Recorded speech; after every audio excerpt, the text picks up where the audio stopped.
everyone. Welcome to the sixth lecture of thermodynamics. In this lecture, we are going to cover these three topics: ideal gas equation, real gas equation and various thermodynamic processes. तो पहले ideal gases को देखते हैं। Ideal gas वो hypothetical gas होती है जो सभी टेम्परेचर प्रेशर पे आइडियल गैस इक्वेशन को फॉलो करती है। अब इसको हम डिटेल में समझते हैं कि आइडियल गैस इक्वेशन का मतलब क्या होता है। देखिए, आपने लोअर क्लास में पढ़ते हैं कि P V equal to N R bar into T, ये आइडियल गैस इक्वेशन आपने पढ़ी थी। यहाँ पर जो आर बार होता है ये यूनिवर्सल गैस कांस्टेंट होता है, दैट इज योर यूनिवर्सल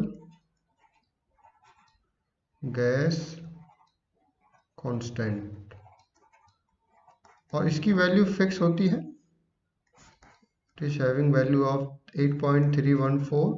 अब यूनिट क्या होगी इसकी, देखिए पीवी को जूल में ले सकते हैं हम, जैसे वर्क डन होता है P into D V, joule पर एन क्या होता है, number of moles, mole and temperature in kelvin, तो यूनिट क्या होगी, जूल पर मोल केल्विन। तो इस इक्वेशन में P प्रेशर होता है, V वॉल्यूम होता है, N नंबर ऑफ मोल्स होते हैं, R बार यूनिवर्सल गैस कांस्टेंट होता है, T टेम्परेचर होता है। अब हम N को क्या लिख सकते हैं, आपको पता है नंबर ऑफ मोल्स क्या होते हैं, mass divided by molecular weight into R bar into T। Now it can be written है, इसको हम इस टाइप से लिख सकते हैं, R बार मॉलिक्यूलर वेट को इसके नीचे ले जाइए आप, R बार के into T. Now it can be written as mass into R. ये भी आइडियल गैस इक्वेशन है, इस फॉर्म में भी हम इसे यूज करते हैं। Where M is the mass, R is the characteristic gas constant, इसका नाम होता है characteristics gas constant, और इसकी वैल्यू डिफरेंट होती है डिफरेंट गैसेस के लिए। इसको निकालते कैसे हम, R equal to R bar divided by molecular weight. तो R बार की वैल्यू तो फिक्स है 8.314, तो अगर आप मॉलिक्यूलर वेट से डिवाइड कर दोगे तो जिस भी गैस का आपको निकालना है उस गैस का आपको R की वैल्यू मिल जाएगी। तो देखते हैं, हम पहले एयर के लिए निकालते हैं, पहले यूनिट देखते हैं हम R की यूनिट क्या होगी। जैसे हमने देखा था P V equal to M R T. देखिए ये किस में होगा, जूल में, मास केजी में होगा, टी किस में होगा, केल्विन में। तो आर की यूनिट क्या होगी, जूल पर केजी केल्विन।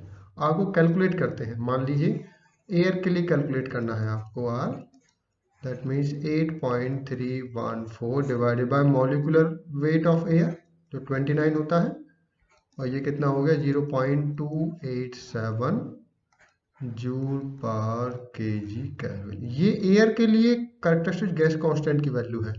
और देखिए मॉलिक्यूलर वेट कैसे 29 कैसे होता है, इसको आपको बताते हैं। जो एयर है that is combination of lots of gases, but इसमें मेनली नाइट्रोजन ऑक्सीजन होती है, तो 77% ऑलमोस्ट नाइट्रोजन होती है और अराउंड 22% ऑक्सीजन होता है। तो देखिए किस टाइप से निकालोगे, molecular weight of air 0.77 into, देखो नाइट्रोजन का आपको पता है मॉलिक्यूलर वेट 14 होता है, भाई डायटोमिक है तो 14 to 28 हो जाएगा, प्लस 0.22 22% ऑक्सीजन है, तो ऑक्सीजन का आपको पता है मॉलिक्यूलर वेट 16 होता है, बट ये डायटोमिक है तो 32 हो जाएगा यहाँ से। देखिए ये कितना था, ये 14 था नाइट्रोजन का, बट हमें डायटोमिक है तो ट्वाइस करना होगा, तो ट्वाइस मल्टीप्लाई कर दे। उसी टाइप से ये 16 था ऑक्सीजन का मॉलिक्यूलर वेट, बट 32 क्यों लेना है, क्योंकि डायटोमिक है, तो it will comes out almost 29। तो इस टाइप से मॉलिक्यूलर वेट ऑफ एयर का हम इस टाइप से लेते हैं। तो किसी भी गैस का आप मॉलिक्यूलर वेट इस टाइप से निकाल सकते हो। तो यहाँ पर हमने देखा कि कोई भी गैस है, अगर वो P V equal to M R T, P V equal to M R T equation को सभी टेम्परेचर और प्रेशर पे ओबे करती है, तो उसे आइडियल गैस हम बुला सकते हैं। बट एक्चुअल में आइडियल गैस कुछ होती नहीं है, क्योंकि आइडियल गैस एक हाइपोथेटिकल गैस है। कोई भी रियल गैस आइडियल गैस की तरह बिहेव करती है अगर उसे हाई टेम्परेचर और लो प्रेशर पे ऑपरेट करते हैं। इसको आगे नेक्स्ट भी हम डिटेल में पढ़ेंगे।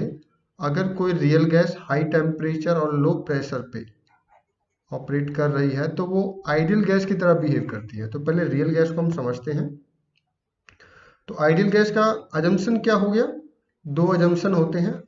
देखो, आइडियल गैस एग्जिस्ट नहीं करती, बट इसको हम लेते हैं, ये आइडियलाइज की तरह काम करती है। रियल गैस को कंपेयर करते हैं हम इससे। तो पहला अजम्पशन होता है कि इंटरमोलिकुलर फोर्स ऑफ अट्रैक्शन, जो इंटरमोलिकुलर फोर्सेस होते हैं दो मॉलिक्यूल के बीच में, वो नेग्लिजिबल होते हैं। सेकंड, जो इंडिविजुअल मॉलिक्यूल का वॉल्यूम होता है वो कंटेनर के कंपैरेटिव में बहुत कम होता है, तो नेग्लिजिबल होता है। तो दो चीजें हो गई यहाँ पे। फर्स्ट, इंटरमोलिकुलर फोर्सेस नहीं होते हैं मॉलिक्यूल्स में। सेकंड, वॉल्यूम का जो गैस मॉलिक्यूल का है वो नेग्लिजिबल होता है as compared to container volume. तो अब देखिए, रियल गैस है, मान लीजिए अगर उसको आप हाई टेम्परेचर पे और लो प्रेशर पे ऑपरेट करते हैं तो ये दोनों अजम्पशंस फुलफिल हो जाती हैं। कैसे? लो प्रेशर पे क्या होगा? इंटरमोलिकुलर फोर्सेस कम हो जाएंगे, तो पहले अजम्पशन फुलफिल हो जाएगी। सेकंड, अगर हाई टेम्परेचर पे है रियल गैस तो जो वॉल्यूम है वो मॉलिक्यूल्स दूर दूर हो जाएंगे आपके, तो जिससे कि मॉलिक्यूल का जो वॉल्यूम है वो काफी कम होगा कंपेयर टू कंटेनर। तो अगर कोई भी रियल गैस है और ये दो कंडीशंस आपने लगा रखी है उस रियल गैस में, वो हाई टेम्परेचर और लो प्रेशर पे ऑपरेट कर रही है, तो उसको हम आइडियल गैस की तरह ट्रीट कर सकते हैं। नेक्स्ट, रियल गैस को कैसे डिफाइन करेंगे? जैसे आइडियल गैस के लिए PV इक्वल टू MRT मेरे पास इक्वेशन थी, उसी टाइप से रियल गैस के लिए वंडर वॉल इक्वेशन होती है, that is P plus A n square divided by V square V minus n b equal to NRT। ये वंडर वॉल इक्वेशन इसे हम बुलाते हैं real gas. Where a is, a क्या है? देखो, अट्रैक्टिव फोर्स है, क्योंकि वहां पर इसकी वैल्यू जीरो थी आइडियल गैस के लिए और इस क्वांटिटी की वैल्यू भी जीरो थी, इस क्वांटिटी की कंप्लीट की और इसकी। तो ए क्या होता है? इंटरमोलिकुलर अट्रैक्शन, या इसको हम बोलेंगे अट्रैक्शन, अट्रैक्शन बिटवीन मॉलिक्यूल्स,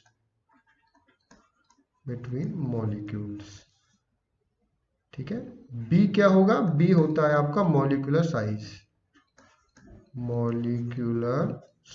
इनके यूनिट्स में निकाल सकते हो आप। किस टाइप से निकालोगे? देखिए, अगर ए की यूनिट निकालनी है तो प्रेशर को प्रेशर से ही मैं ऐड कर सकता हूं, तो ये प्रेशर के बराबर यूनिट होनी चाहिए इसकी।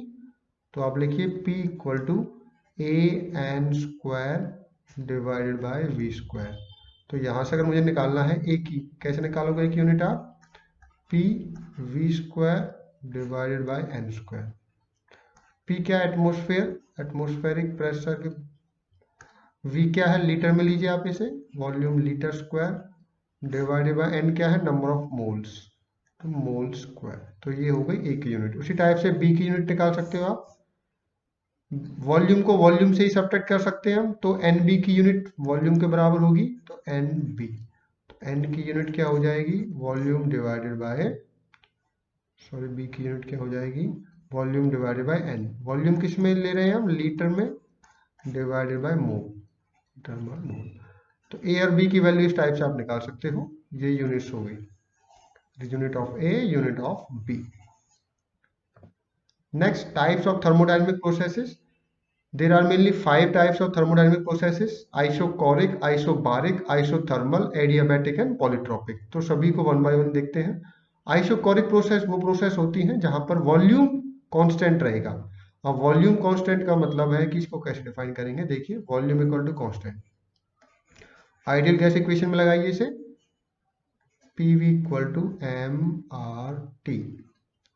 कोई क्लोज सिस्टम हम ले रहे हैं तो उस क्लोज सिस्टम में मास कांस्टेंट होगा, आर भी कांस्टेंट रहता है, वॉल्यूम अगर आप कांस्टेंट कर देते हो तो P डायरेक्टली प्रोपोर्शनल हो जाएगा टेम्परेचर के। तो इसको हम इस टाइप से भी लिख सकते हैं, P1 divided by T1 equal to P2 divided by T2। तो ये इस टाइप से, तो इसको अगर मैं ग्राफ में आपको शो करें तो पीवी ग्राफ में किस टाइप से रिप्रेजेंट करोगे इस प्रोसेस को। तो this is your PV diagram, this is your isochoric process, क्योंकि इसमें वॉल्यूम चेंज नहीं हो रहा तो इसे आइसोकोरिक प्रोसेस हम बुलाएंगे।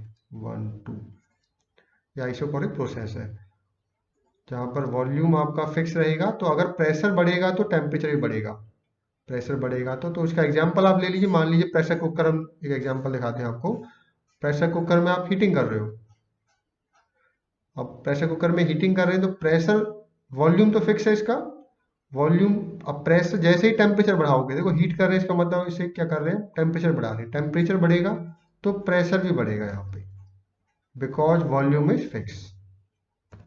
नेक्स्ट आइसोबारिक प्रोसेस, आइसोबारिक मतलब जहां पर प्रेशर कांस्टेंट होता है, प्रेशर इक्वल टू कांस्टेंट, उस टाइप की प्रोसेस जहां पर प्रोसेस कांस्टेंट प्रेशर पे होगी। अब आइडियल गैस में लगाइए इसे, PV इक्वल टू mRT। देखिए क्लोज सिस्टम में हम इसे ऑपरेट कर रहे हैं, तो क्लोज सिस्टम में मास तो फिक्स है, R की वैल्यू भी फिक्स है, अगर P फिक्स कर देंगे तो V डायरेक्टली प्रोपोर्शनल किसके हो जाएगा, टेम्परेचर के। That means V1 divided by T1 equal to V2 divided by T2। तो अगर मैं इसे PV डायग्राम में आपके शो करूं तो ये क्या हो जाएगा, प्रेशर वॉल्यूम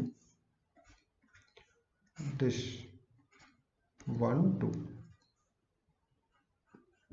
इस टाइप से। मतलब अगर आपका प्रेशर कांस्टेंट है, टेम्परेचर बढ़ेगा तो वॉल्यूम भी बढ़ेगा, डायरेक्टली प्रोपोर्शनल हो गए हैं। नेक्स्ट आइसोथर्मल, आइसोथर्मल वो प्रोसेस होती है जहाँ पे टेम्परेचर क्या होता है, कांस्टेंट होता है। अब इसको लगाइए आप, PV इक्वल टू mRT। अब देखिए यहाँ पे m कांस्टेंट है, R कांस्टेंट, T भी कांस्टेंट हो गया, तो इस इक्वेशन को इस टाइप से लिख सकते हैं, PV इक्वल टू कांस्टेंट। तो ये किस टाइप से ग्राफ बनेगा इसमें, PV डायग्राम में अगर मुझे आइसोथर्मल प्रोसेस को शो करना है तो ये इस टाइप से बनेगा, हाइपरबोला, क्योंकि हाइपरबोला की इक्वेशन होती है xy इक्वल टू कांस्टेंट, ये उसी टाइप से है। तो आइसोथर्मल प्रोसेस को आप कांस्टेंट टेम्परेचर इस टाइप से भी शो करते हैं, PV इक्वल टू कांस्टेंट इस टाइप से भी। तो हम इसको इस टाइप से लिख सकते हैं, P1 V1 equal to P2 V2। Next adiabatic process, adiabatic वो प्रोसेस होती है जहां पर हीट एक्सचेंज नहीं होता सिस्टम का सराउंडिंग के साथ, ना तो सिस्टम के अंदर हीट आती है ना सिस्टम से बाहर हीट जाती है, तो दैट मीन्स हीट का इंटरेक्शन जीरो होता है।